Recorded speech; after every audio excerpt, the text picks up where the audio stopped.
వచ్చినప్పుడే ప్రతిపక్షాలు గొంతెత్తి మొత్తుకున్నాయి.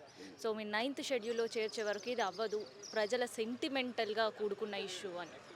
ముందుగా ఈఆర్టీవీ వారికి నమస్కారాలు, సామాజిక ఉద్యమ అభినందనలు. మేము మొదటి నుండి బీసీ ఇంటలెక్చువల్ ఫోరం చిరంజీవులు గారు ఒక వన్ ఇయర్ నుంచి చెప్తున్నాం. కామారెడ్డి డిక్లరేషన్ కాంచి చెప్తున్నాం. కులగణన పోరాటాలు చేశాం. అట్లనే 9వ షెడ్యూల్లోనే ఏకైక పరిష్కారం తమిళనాడులో ఆ రోజు జయలలిత గారు ఏ విధంగానైతే 6 సార్లు అక్కడున్న అఖిలపక్షాన్ని తీసుకుపోయిందో ఆ విధంగా రేవంత్ రెడ్డి గారు తీసుకుపోవాలి. ఆ రకమైనటువంటి బాధ్యత వహిస్తేనే ఈ రిజర్వేషన్లు సాధ్యమవుతాయని మొదటి నుండి చెప్తున్నాం. అట్లనే మీరు చూస్తే ఈ తెలుగు సమాజంలో 1984లో మురళీధర్రావు కమిషన్ వచ్చింది. ఇలాంటి క్లిష్ట పరిస్థితి వచ్చింది తెలుగు సమాజంలో. వారికి తెలియదా రేవంత్ రెడ్డికి ఈ జీవోలతో ఏమవుతుంది అనేది? జీవోలతో ఏమవుతుందని తెలియదా? ఆల్రెడీ భారతదేశంలో 8 రాష్ట్రాలు ఈ రకమైన మోడల్లో పోతే కొట్టివేసిన పరిస్థితి ఉంది. కర్ణాటకలో కొట్టేశారు, ఛత్తీస్గఢ్లో కొట్టేశారు, నిన్న మన కులగన్న చేసిన బీహార్ రాష్ట్రంలో కొట్టేశారు. మన దగ్గర కూడా సుప్రీంకోర్టుకు అని చెప్పారు. మేము మొదటి నుండి ఏం చెప్తున్నాం అంటే రాజ్యాంగబద్ధంగా సమస్యలు వస్తాయి అని మొదటి నుండి చెప్తున్నాం. బీసీ ఇంటలెక్చువల్ ఫోరం చైర్మన్, సిద్ధాంతకర్త చైర్మన్ చిరంజీవులు గారు మొదటి నుండి చెప్తున్నారు. ప్రభుత్వం వినకుండా ఓ మొండి వైఖరితో ఈ ప్రభుత్వాలు కూడా అగ్రకుల ఆధిపత్యంతో నడుస్తున్నాయి, స్పష్టంగా అవుపడుతున్నాయి. కాంగ్రెస్ పార్టీ అదే వైఖరి వహిస్తున్నది. బీజేపీ పార్టీ కూడా అదే వైఖరి. ఒకనాడు మండల్ కమిషన్ నుండి వ్యతిరేకించారు వారు. మండల్ కమిషన్ నుంచి వ్యతిరేకించారు. ఈ దేశంలో అధికారంలోకి వచ్చే ముందు నరేంద్ర మోడీ ప్రభుత్వం అధికారంలోకి వచ్చే ముందు కులగణన చేస్తామని చెప్పారు. కులగణన చేయలేదు. అధికారంలోకి వచ్చినాక కులగణన మేము చేయం, ఈ దేశానికి విఘాతం అడ్డం వస్తుంది, హిందూ సమస్య ఏర్పడుతుందని చెప్పారు. మరి వారికి తెలియదా? ఈ దేశంలో కొన్ని భిన్న కులాలు ఉన్నాయి, వారి లెక్కేందో కావాలి అని మొదటి నుంచి అడుగుతున్నారు. జనాభాలో మేమెంత, వారి వాటా ఎంత అని అడుగుతున్నారు. ఎన్నికలప్పుడు ఒక మాట, ఎన్నికలు అయిపోయినాక ఇంకొక మాట. ఇట్లా బీజేపీ కాలయాపన చేస్తుంది. ఈ రిజర్వేషన్ల అంశం తేల్చాల్సింది కూడా బీజేపీ గవర్నమెంట్. ఇది కేంద్ర ప్రభుత్వ అంశం, తేల్చాల్సింది బీజేపీ గవర్నమెంట్. వారు తలుచుకుంటే ఒక్క రోజుల్లో రాత్రికి రాత్రే ఈ బిల్లు సమస్య సాల్వ్ అవుతుంది. మన దగ్గర తెలంగాణలో కేంద్ర మంత్రులు కూడా ఉన్నారు. వాళ్ళకి ఏం డిమాండ్ చేస్తున్నారు? కేంద్ర మంత్రులకు ఉస్మానియా యూనివర్సిటీ విద్యార్థులుగా ఏం చెప్తున్నామంటే, మేము ఖచ్చితంగా మీరు బాధ్యత వహించి ఈ రోజైనా బాధ్యత వహించండి. 9th షెడ్యూల్ విషయంలో బీసీల సమస్య సాల్వ్ చేయండి. లేకపోతే తెలంగాణ ఉద్యమంలో ఏ విధంగానైతే ఆ రోజు తెలంగాణ వ్యతిరేకలో ఆ సీమాంధ్ర పాలకులు ఎలా అడ్డుకున్నామో ఆ రకంగా అడ్డుకుంటాం. భవిష్యత్తులో వారికి బుద్ధి చెప్తాం.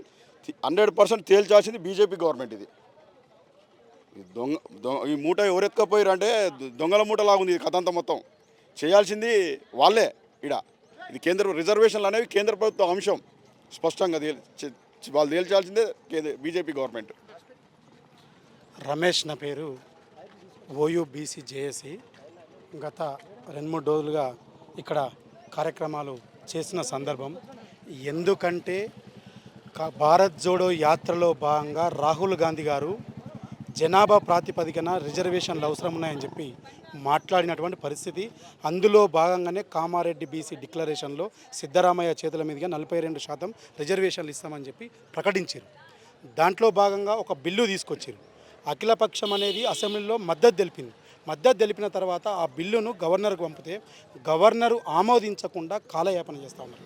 తమిళనాడులో ఇదే తరహా తలెత్తితే తమిళనాడు గవర్నమెంట్ సుప్రీంకోర్టులో కేసు వేసింది. సుప్రీంకోర్టులో కేసు వేస్తే 3 నెలల తర్వాత బిల్లు ఆటోమేటిక్గా చట్టరూపం దాల్స్తుందని చెప్పి సుప్రీంకోర్టు జడ్జిమెంట్ ఉన్నది. కానీ ఇక్కడ గవర్నరు బీసీల మెజార్టీ ప్రజలకు అనుగుణంగా ముందుకు వెళ్ళడం లేదు. అదేవిధంగా ఈరోజు అఖిలపక్షాలు అసెంబ్లీలో మద్దతు తెలిపినాయి. న్యాయస్థానాల్లో బీసీలకు వ్యతిరేక వర్గాలు కేసులు వేసిన తర్వాత విజ్ఞప్తి చేస్తే కనీసం BRS party, BJP party implead కాకుండా ఈరోజు ద్వంద్వ వైఖరిని అవలంబిస్తున్నారు. మీకు చిత్తశుద్ధి ఉంటే సపరేటు ఆర్డినెన్స్ తీసుకొచ్చి పార్లమెంటులో చట్టం చేసి చట్టం తీసుకొచ్చి 9th షెడ్యూల్లో చేర్చాలని చెప్పి ఉస్మానియా యూనివర్సిటీ బీసీజేహెచ్గా మేము ప్రశ్నిస్తూ ఉన్నాం. తెలంగాణ ఉద్యమ తరహా సకల జనులు సబ్బండ వర్గాలు ఏకమై ఏ విధంగా కొట్లాడిరో తెలంగాణ కోసం, అదేవిధంగా రాబోయే రోజుల్లో భారీ ఎత్తున ఉస్మానియా యూనివర్సిటీ కేంద్రంగా బీసీజేహెచ్ ఆధ్వర్యంలో ఉద్యమాలు కొనసాగుతూ ఉన్నాయి. కార్యాచరణ ప్రకటించబోతున్నాం. ఎందుకంటే ఓట్ల రూపంలో ఈరోజు బంధులు తీసుకుంటే, ఈరోజు బీసీజేహెచ్ బంధు తీసుకుంటే అన్ని పార్టీలు మద్దతు తెలిపినాయి. కానీ ఎక్కడ కూడా ప్రత్యక్షంగా పాల్గొని బంద్లో భాగస్వాములు అయినటువంటి పరిస్థితి కనిపిస్తలేదు. మొసలి కన్నీరుగా అరుస్తురు ఓట్ల కోసం. ఈరోజు రాజ్యాంగంలో కూడా ఎక్కడ కూడా కనీసం బీసీలకు కానీ 50% రిజర్వేషన్లు దాటద్దని చెప్పి పొందుపరిచినటువంటి దాఖలాలు లేవు. ఇందిరా సహాని కేసు, ఒక జర్నలిస్ట్ అక్కడ కేసు వేస్తే అక్కడ ఓబీసీలకు రిజర్వేషన్లు ఇవ్వాలి కానీ 50% దాటద్దని చెప్పి సుప్రీంకోర్టులో జడ్జిమెంట్ ఉన్నది. కానీ ఆ తీర్పు ఆధారంగా వాదిస్తున్నారు తప్ప రాజ్యాంగ ప్రకారం మా వాటా మాకు రావాలని సందర్భంగా కోరుతా ఉన్నాం, డిమాండ్ చేస్తూ ఉన్నాం. పాలక పక్షాలు ఎవరైనా సరే అన్ని పార్టీలు బీసీలకు గనక రాబోయే రోజుల్లో మోసం చేస్తే ఖచ్చితంగా బీసీలు గతంలో ఉన్నటువంటి రోజులు లేకుండా చైతన్యమై ఉన్నారు. ఖచ్చితంగా మరొకసారి యూనివర్సిటీ కేంద్రంగా ఉద్యమాన్ని తలపెడుతున్నాం. బీసీ మార్చు తలపెడుతున్నాం, ధర్మదీక్షలు తలపెడుతున్నాం, వంట వార్పులు తలపెడుతున్నాం. రాష్ట్ర వ్యాప్తంగా పర్యటించి బీసీలను ఏకం చేసి మీకు పుట్టగతులు చేస్తామని, పుట్టగతులు లేకుండా చేస్తామని ఈ సందర్భంగా బీసీజేఎస్ పక్షాన, యూనివర్సిటీ పక్షాన హెచ్చరిక చేస్తూ ఉన్నాం. సో బీసీ రిజర్వేషన్ ఉదయం నుంచి మనకు తెలిసిందే. తెలంగాణ ఉద్యమం టైంలో బంద్ ఎట్లా ఉందో మళ్ళీ వాళ్ళ ఓయూ వేదికగా అలాంటి బంద్ వాతావరణం కనిపిస్తుంది. బయట కూడా అందరూ చాలామంది స్వచ్ఛందంగా బంద్కి పిలుపునిచ్చారు, అందులో పాల్గొంటారు.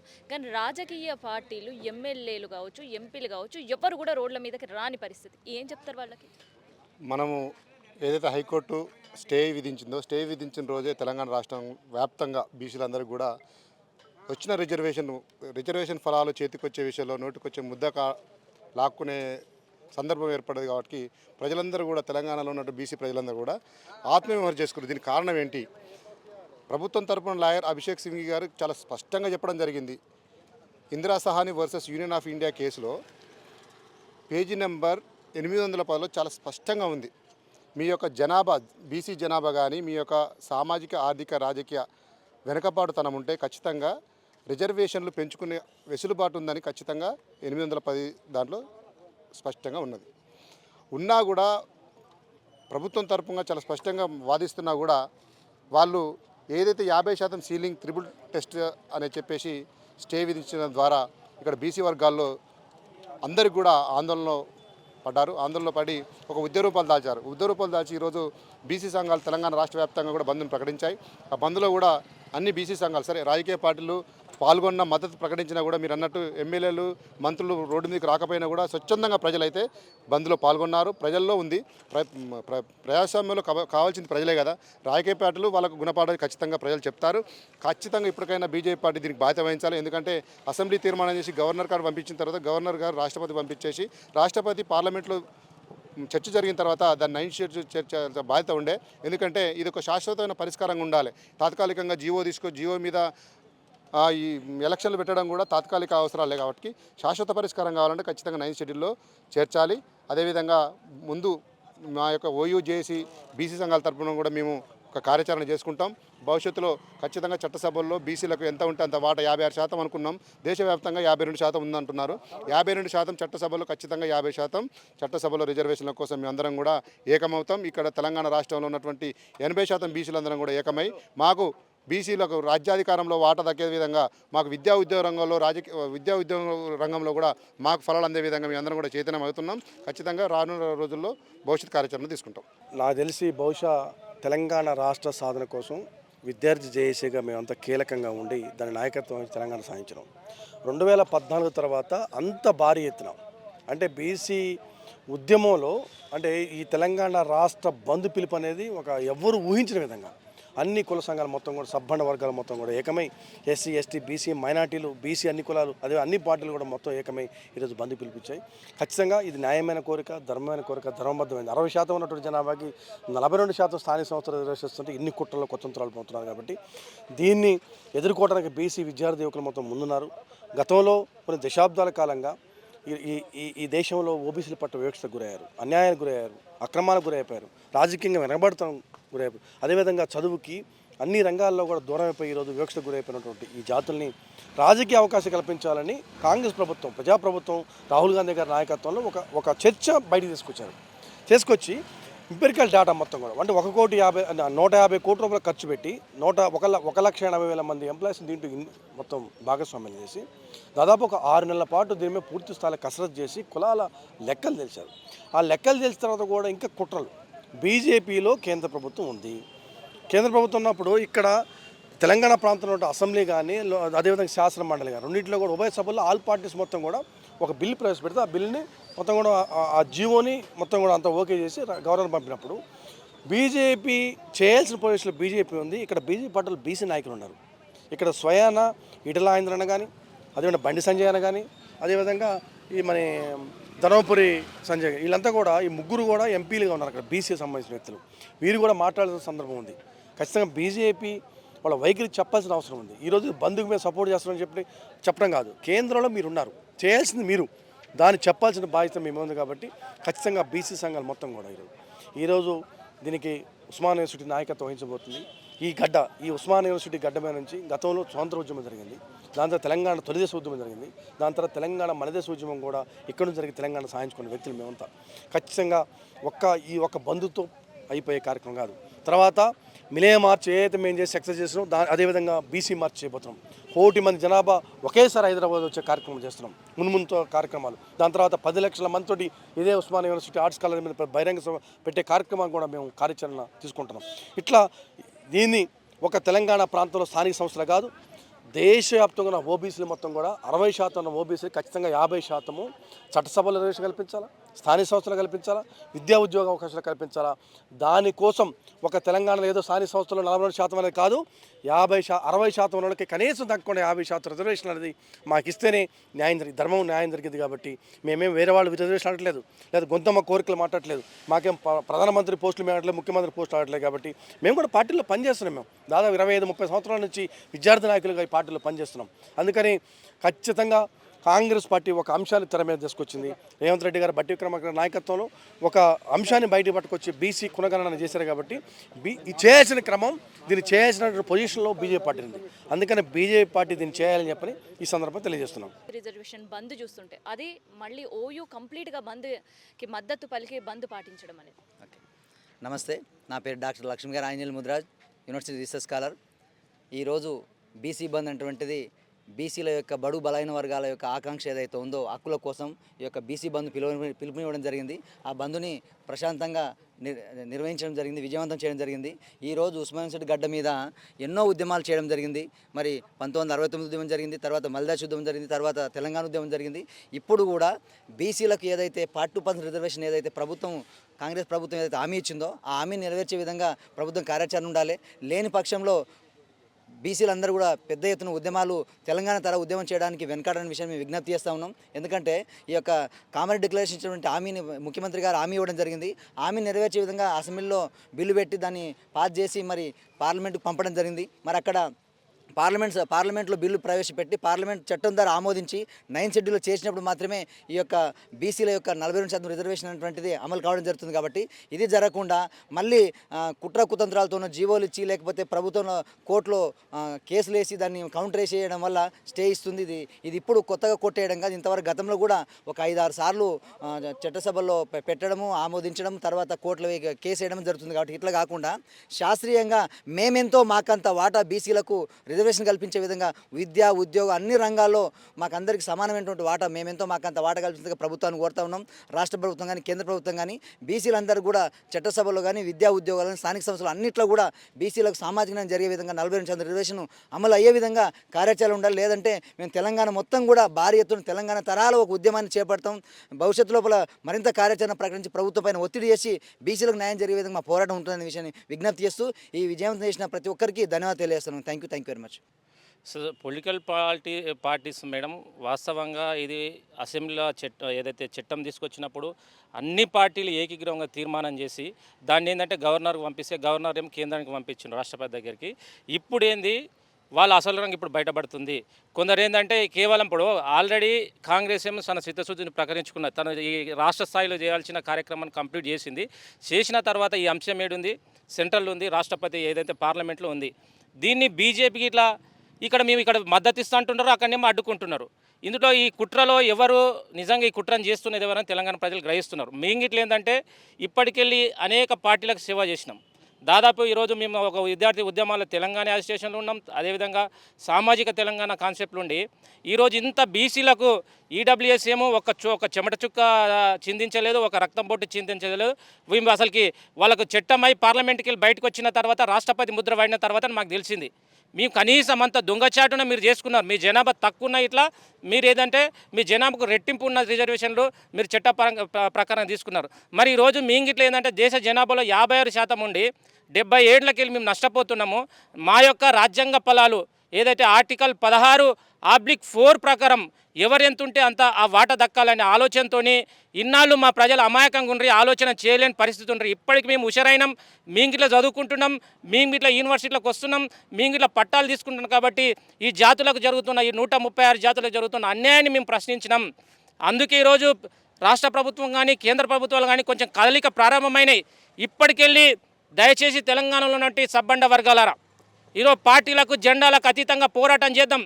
మొన్నటికి మొన్న డిఎస్సీలో కానీ గ్రూప్ 1లో కానీ గ్రూప్ 2లో కానీ ఈడబ్ల్యూఎస్ రిజర్వేషన్ వల్ల బీసీలకు ఎంతోమందికి దుఃఖం మిగిల్చిండ్రు. మీకు మీ హక్కుని మీరు తీసుకుంటున్నారు, కానీ మా హక్కు చట్టాలకు రాజ్యాంగబద్ధంగా మేము 56% ఉంటే 42% తీసుకుంటాం. మరి ఎందుకు ఈ అక్కాసు, ఎందుకు ఈ కుట్రలు? అందుకే ప్రజలకి ఇట్లా ఆలోచన చేస్తుండ్రు. తెలంగాణలో ఉన్నట్టు బీసీ ప్రజలు ఆలోచన చేస్తున్నారు. నిజంగా ప్రజాస్వామ్యాన్ని నిజంగా భారత రాజ్యాంగాన్ని గౌరవించే రెడ్డి మిత్రులు చాలామంది ఆహ్వానిస్తున్నారు. కొందరు మాత్రమే కడుపు మండి రాజకీయంగా దీన్ని, ఎందుకంటే వీళ్ళు రాజకీయంగా వస్తే, వీరు విద్యా ఉద్యోగంగా వస్తే మేమందరం మా బతుకులు ఎక్కడ ఆగమైతాయని ఆలోచన చేస్తున్నారు. మీరు ఆల్రెడీ గొప్పగా బతుకుతున్నారు. మేమే ఈరోజు మీ కాళ్ళ దగ్గర బతుకుతున్న పరిస్థితికి వెళ్ళి మేము స్వతంత్రంగా బతకాలి, మా హక్కును మేము గుర్తించిన మా ఆలోచనతో మేము పోతున్నప్పుడు మీరు ఎన్ని కుట్రలు చేసినా, మీరు ఒకవేళ ఆ కుట్ర మాలాంటి వ్యక్తులు మేము తెలుసుకున్నాం. ఈ ఉస్మాని యూనివర్సిటీకి వెళ్ళి గ్రామాన మీ కుట్రని ఇట్లా వాళ్ళు గ్రహిస్తే మీరు గ్రామాల్లో ఇట్లా ఉండలేని పరిస్థితి. ఎప్పుడైతే రైతాంగ పోరాటంలో ఏ విధంగా అయితే బడపాలు తీసుకొని గుత్పాలు తీసుకొని ఏ విధంగా తరిమి కొట్టారో మళ్ళీ ఆ పరిస్థితి వస్తుంది. మా కష్టాన్ని, మా చెమటని, మా యొక్క జీవితాన్ని అర్పించి మేము రాజకీయంగానే అనేక విధాలుగా మీకు సేవ చేస్తే మా హక్కుని అడ్డుకుంటున్నారు. దయచేసి ఎవడైతే అడ్డుకుంటున్నాడో వాడిని ఖచ్చితంగా రాజకీయంగా కాదు సామాజికంగానే బహిష్కరిస్తాం. రాష్ట్రంలో ఉన్నటువంటి బీసీ సోదరులారా ఇంకెవ్వరికి భయపడే పరిస్థితి లేదు. మనం ఇట్లా ఖచ్చితంగా మన హక్కు మన వాటా దక్కేంత వరకు మనం పోరాటం చేద్దాం. ఈ పోరాటంలో వీరమరణం పొందిన పర్లేదు, మనకు సంబంధం కానీ ఒక తెలంగాణ ఉద్యమంలో కేవలం భౌగోళికంగా చేంజ్ అయిన ఉద్యమంలో ఈరోజు 1200 మంది ప్రాణాలు తీసుకున్నాం. నిజంగా ఈ జాతుల కోసం, ఈ జాతి బిడ్డల కోసం ప్రాణ త్యాగానికైనా సిద్ధం ఉన్నాము. అవసరం అంటే తిరిగి పోరాటం చేసి ఈరోజు విరోచితంగా మీ ఇంట్ల మీద మీ యొక్క ఆస్తులను ధ్వంసం చేసి, అదేవిధంగా మీరు ఏ విధంగా అయితే మమ్మల్ని హింసకు పెట్టినరో ఆ విధంగా చేసే ప్రయత్నం మా దగ్గర ఉంది. కానీ అయినా మేము ప్రజాస్వామ్యం మీద, ఈ భారత రాజ్యాంగం మీద, ఈ సిస్టమ్ మీద నమ్మకంతో గాంధేయ మార్గంలో మేము పోరాటం చేస్తాం. 42% ఖచ్చితంగా సాధించుకుంటాం. దీనితో పాటు చట్టసభల్లో ఏదైతే ఈరోజు అగ్రవర్ణాలు కానీ, అదేవిధంగా మా మిత్రులు ఎస్సీ ఎస్టీలు వాళ్ళ యొక్క ఫలాలు, వాళ్ళ యొక్క భాగాలు వాళ్ళు తీసుకుంటున్నారు. మాకు ఇట్లా చట్టసభల్లో 33% కానీ 56% కానీ ఆ విధంగా ఇలా ప్రయాణం చేస్తాం. ఇప్పుడే మేల్కొన్నారు, మా బిడ్డలంతా మేల్కొన్నారు, ఆ విధంగా ప్రయాణం చేస్తున్నారు. ఈ ప్రయాణంలో ఎంత దూరమైనా చేస్తాం. ఈ ప్రాణాలు ఇవ్వడానికే సిద్ధం, అవసరమంటే ప్రాణాలు తీసుకోవడానికే సిద్ధం. ఇది ఉస్మాన్ యూనివర్సిటీ ఈరోజు గర్జించింది. దీన్ని నిరంతరం కొనసాగిస్తాం. ఇది ఎన్ని నెలలైనా పర్లేదు, ఎన్ని రోజులైనా పర్లేదు, గమ్యాన్ని ముద్దాడే వరకు మా ప్రయాణం కొనసాగుతుంది. అయితే బీసీ వర్గాలు మేల్కొని ఏదైతే యుద్ధాన్ని ప్రకటించడం అనేది సంతోషకరమైన అంశం. అయితే ఇక్కడ నేను 3 అంశాలను ప్రధానంగా స్పష్టం చేయాలనుకుంటున్నా. రాజకీయ పార్టీల పాత్ర కూడా నేను ప్రధానంగా స్పష్టం చేయాలనుకుంటున్నాను. ఏదైతే కాంగ్రెస్ పార్టీ దీనికి మేము మద్దతని స్పష్టం చేసిందో, ఈ నష్టాన్ని తెచ్చిపెట్టిందే కాంగ్రెస్ పార్టీ. ఎట్లా అంటే 1951లో కాకా కలెక్టర్ కమిషన్ వేశారు. కమిషన్ వేసినప్పుడు కమిషన్ సిఫార్సు చేసింది. ఏమని సిఫార్సు చేసింది? సామాజిక వెనకబాటుతనాన్ని చూసి రిజర్వేషన్ ఇవ్వండి, ఆర్థిక వెనకబాటుతనాన్ని చూసి కాదు. 15% వృత్తి ఉపాధి అవకాశాల్లో రిజర్వేషన్ ఇవ్వమని చెప్పి ఆనాడు జవహర్లాల్ నెహ్రూ గారికి సిఫార్సు చేసింది కమిటీ. కానీ ఆ సిఫార్సుని తొంగలో దొక్కి నేను కులాల వారీగా రిజర్వేషన్ ఇవ్వను అని ఆనాడు చేసిన ఒక తప్పు వల్ల ఒక 100 సంవత్సరాలు బీసీ హక్కులు, ఉపాధి, ఉద్యోగ అవకాశాలు కోల్పోయింది. మళ్ళీ రెండోసారి 2011లో క్యాస్ట్ సెన్సెక్స్ సర్వే చేసింది 7,000 కోట్లు ఖర్చు పెట్టి. ఆ సర్వేని తప్పుడు తరకలుగా చేయటం వల్ల మళ్ళీ నా జాతి వర్గాలు మళ్ళీ దశాబ్ద కాలం రిజర్వేషన్ కోల్పోయింది. వీరు అనేది ఏంటంటే రిజర్వేషన్ మేము చేస్తున్నాం, మా చేతిలో లేదు, కేంద్ర ప్రభుత్వం చేతిలో ఉందంటున్నారు. సరే, నేను ఆమోదిస్తాను, దాన్ని కాదనట్లా, నేను దాన్ని సరైన పాయింట్ అని చెప్తున్నా. కానీ నువ్వు కామారెడ్డిలో డిక్లరేషన్ ప్రకటించేటప్పుడు నేను రాష్ట్ర ప్రభుత్వంలోకి వస్తే చేస్తా, కేంద్ర ప్రభుత్వంలోకి వస్తే అని చేస్తా అని చెప్పలేదు ఎక్కడ. మేము పోరాడతామని చెప్పిండు. రాహుల్ గాంధీ గారు ఎవరికి ఎంత వాటానో అంత వాటా ఇస్తామని చెప్పారు. ఇక్కడ అవునన్నా కాదన్నా రెండు పార్టీలకి బాధ్యత ఉంది. ఒకటి బీజేపీ, ఒకటి కాంగ్రెస్. ప్రధాన ప్రతిపక్ష పార్టీగా ఒత్తిడి తీసుకురావాల్సిన బాధ్యత ఎవరిది? కాంగ్రెస్ పార్టీ. దీన్ని ఆమోదించాల్సిన ఆవశ్యకత ఎవరికి ఉంది? BJP party. కాంగ్రెస్ పార్టీ ఏదైతే చేయకపోతే పోరాటం ఎలా చేస్తామో బీజేపీ పార్టీ మీద కూడా పోరాటం చేయడానికి సిద్ధంగా ఉన్నాం. దాంట్లో ఇది ఇబ్బంది పడేది ఏమీ లేదు. ఇక్కడ నేను చెప్పదలుచుకుంది ఏంటంటే 42% రిజర్వేషన్ ఇవ్వడానికి కాంగ్రెస్ పార్టీ ఎన్ని వికృత చేష్టలు చేసింది. ఒకసారి ఏమంటారు, బిల్లు పాస్ అయిపోయింది, కోర్టులో అడ్డం రాదు, పార్టీ పరంగా ఇస్తామంటాడు. నువ్వు ఆమోదించేదానికి పార్టీ పరంగా ఇచ్చేదానికి 2 స్టాండ్లో తేడా ఉంది. ఇప్పుడు పార్టీ పరంగా ఇస్తారు. నాది అరసలపాడు, వెంసూరు మండలం, సత్తుపల్లి కాన్స్టిట్యున్సీ, ఖమ్మం జిల్లా. నా దగ్గర జనరల్ వచ్చింది. పార్టీ పరంగా ఒక బీసీ అభ్యర్థిని నిలబెట్టారు. ఏది? కాంగ్రెస్ పార్టీ నుంచి. కాంగ్రెస్లో ఓసీ అభ్యర్థి ఇండిపెండెంట్గా వేస్తారు. వాడిని తట్టుకొని బీసీఓ నిలబడగలుగుతారా? డబ్బులు ఖర్చు పెట్టగలుగుతారా? దానికి బాధ్యత ఎవరు వహిస్తారు? ఇట్లాంటి తప్పులు చేసుకుంటూ కాంగ్రెస్ పార్టీ పోతుంది. ఇక్కడ మాధవరెడ్డి గారు కేసు వేశారు. మాధవరెడ్డి ఇంకొక అంశాన్ని స్పష్టంగా ప్రధానంగా తీసుకొస్తుంది ఏంటంటే, మాధవరెడ్డి గారు కోర్టులో కేసు వేశారు. మాధవరెడ్డి గారిని ప్రధానంగా బీసీలు అడగాల్సింది ఏంటంటే, రిజర్వేషన్కి వ్యతిరేకమా, జరిగిన ప్రాసెస్కు వ్యతిరేకమా? ఒకవేళ జరిగిన ప్రాసెస్, ఇప్పుడు కోర్టు ఏమంటుంది, ఎంపిరికల్ డేటా సరిగ్గా లేదంటుంది. రాష్ట్ర ప్రభుత్వం నిర్వహించింది. రాష్ట్ర ప్రభుత్వం నిర్వహించిన డేటా తప్పని చెప్పి కోర్టు డేటా నిర్వహించక మరి నా బీసీ హక్కుల డేటాని ఇచ్చేది ఎవడు? నా ఎంపిరికల్ డేటా తీసేది ఎవడు? కోర్టు తీయదు, రాష్ట్ర ప్రభుత్వం తీయదు. మరి దీని బాధ్యత వహించేది ఎవరు? మీరు బాధ్యత వహించకపోవడం వల్ల ఒక 100 సంవత్సరాల నుంచి 200 సంవత్సరాల వరకు నా జాతులు అన్యాయానికి గురవుతున్నాయి. 2017లో జస్టిస్ రోహిణి కమిషన్ ఇచ్చింది. 983 కులాలు ఇప్పుడు వరకు రిజర్వేషన్ పొందలేదు, 0% రిజర్వేషన్ అని చెప్పింది. ఆ అన్యాయానికి గురైనప్పుడు దానికి బాధ్యత వహించాల్సింది ఎవరు అంటున్నా? ఏ పార్టీ వహించాలి? ఏ వ్యక్తులు వహించాలి? నేను ఇంకో అంశం కూడా స్పష్టంగా చెప్తున్నా. నా జాతి వర్గాల్లో ఇంకా సర్పంచులు కానోళ్ళు ఉన్నారు, ఎంపీటీసీలు కానోళ్ళు ఉన్నారు, వార్డు మెంబర్లు కానోళ్ళు ఉన్నారు, జెడ్పీపీలు కానోళ్ళు ఉన్నారు, ఎంపీపీలు కానోళ్ళు ఉన్నారు. ఇంకా అసెంబ్లీ మొహాలు చూడని జాతులు కూడా ఉన్నాయి. సంచార జాతులు అయితే ఇంకా అసెంబ్లీకి కూడా పోలా. మరి దానికి బాధ్యత వహించాల్సింది ఎవరని నేను అడుగుతున్నా. ఇంకొక అంశం ప్రధానంగా స్పష్టం చేస్తున్నా. ఏంటి 50% దాటింది, 50% దాటింది అంటున్నారు.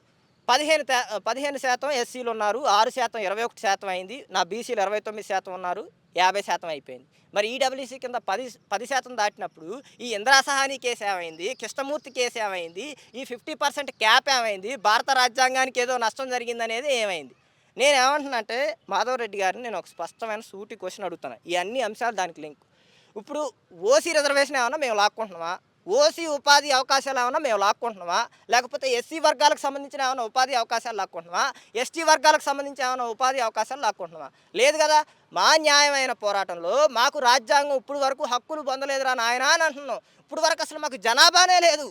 మండల కమిషన్ ఏదో ఆడు 15%, ఈడు 6%, ఆడు 10% ఉన్నారు, మిగిలిన వాళ్ళు మొత్తం మోంగలోనే, మిగిలిన వాళ్ళు మీరు రా నాయన అని ఏదో ఎగ్జాంపుల్ వేసి అప్రాక్సిమేట్లీ చెప్పింది తప్ప ఇప్పుడు వరకు జనాభా లేని జాతి ఏదన్నా ఉందంటే మా జాతే.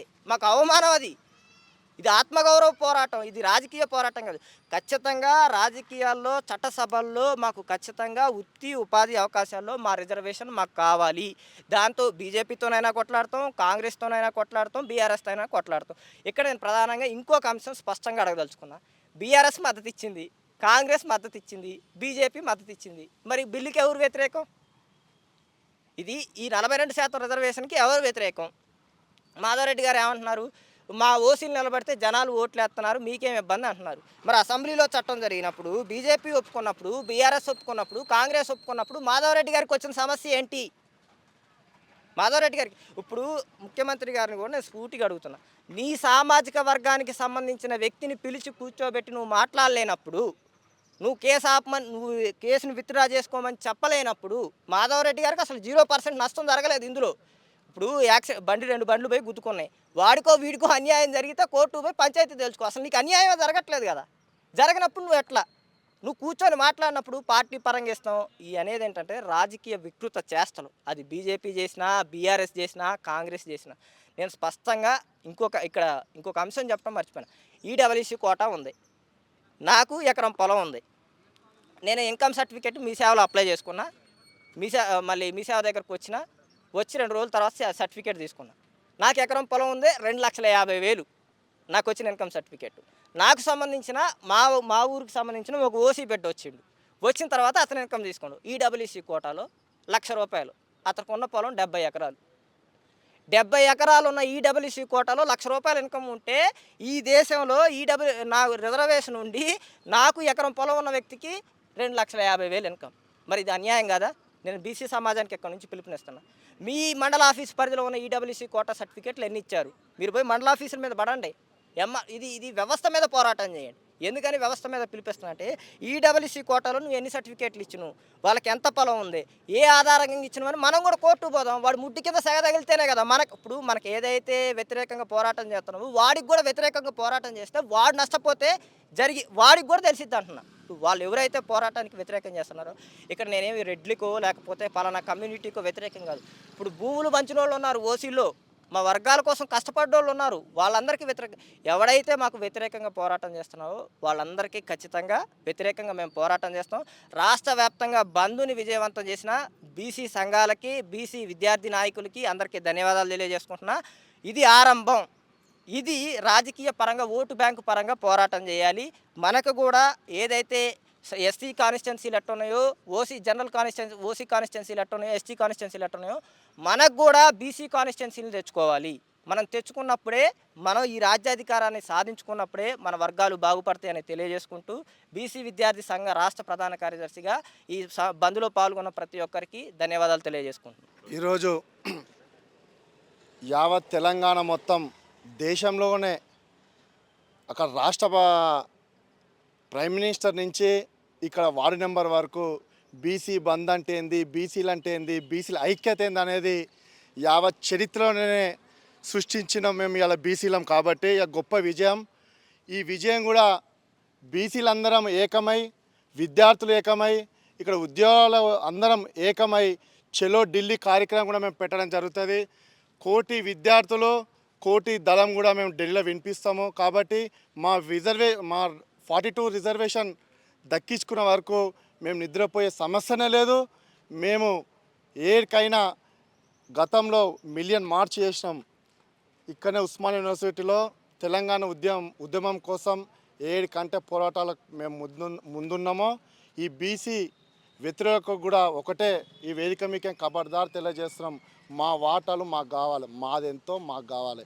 మేమున్న 60% మాకు 60% ఉన్న బీసీలకు 42% ఇయ్యనికే మీకు ఏమవుతున్నది అనేది పార్టీలు టీఆర్ఎస్ కానీ, బీఆర్ఎస్ కానీ, బీజేపీ కానీ, కాంగ్రెస్ కానీ వీళ్ళందరూ ఏకమై కూడా మా చట్టాలని మాకు ఇవ్వాలని మేము బీసీ విద్యార్థి తరపున మేము తెలియజేస్తున్నాము. కాబట్టి ఇది ఆరంభమైంది. బీసీలం అందరం ఒకటైనాము.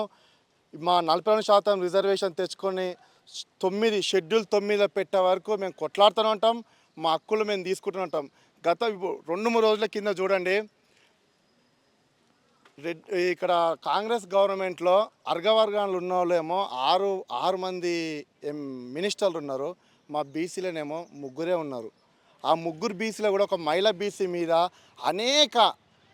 ఆమె మీద కొండ సురేఖ మీద ఏదో ఒకటి అంటే నెలకొకసారి 2 నెలలకు ఒకసారి తీసేయాలి తనని అని ఇట్లా బీసీల మీద ఎంత వ్యతిరేకం తీసుకొస్తున్నారు చూడండి.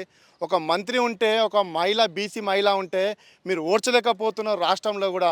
ఎందుకో ఇది మాకు అర్థమవుతలే. కాబట్టి మాకు వచ్చే ఇంకా బీసీలో ఎప్పుడైతే మంత్రులు ఇంకా 3 ఉన్నాయో ఆ 3 కూడా బీసీలకు ఇవ్వాలని కాంగ్రెస్ ప్రభుత్వం డిమాండ్ చేస్తున్నాము. బీసీల పక్షాన, బీసీ విద్యార్థుల పక్షాన కూడా మేము ప్రత్యేకంగా డిమాండ్ చేస్తున్నాము. థ్యాంక్ యూ మాకు అవకాశం ఇచ్చినందుకు.